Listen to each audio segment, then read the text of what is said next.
нийслэлийн утаа ямар хөө хэмжээнд хүрснийг бид мэдхийн дээдээр мэдэж байгаа. Өглөө машина асаах гээд гарахад дээгүүрээ хөө тортогт дарагдсан байдаг болсон.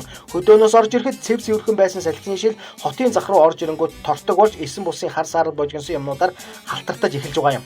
Утааг арилгана хэмээн амлаж олон тэрбум төгрөг авч байцсан МСС одоо тэгээд арилгахаа багхэд багсаж чадваа гэсэн асуулт гарнаа да. Утаагүй зуух гэсэн хоёр хүүхдээ онгойтой л бид зууралдаа тоцорлоо.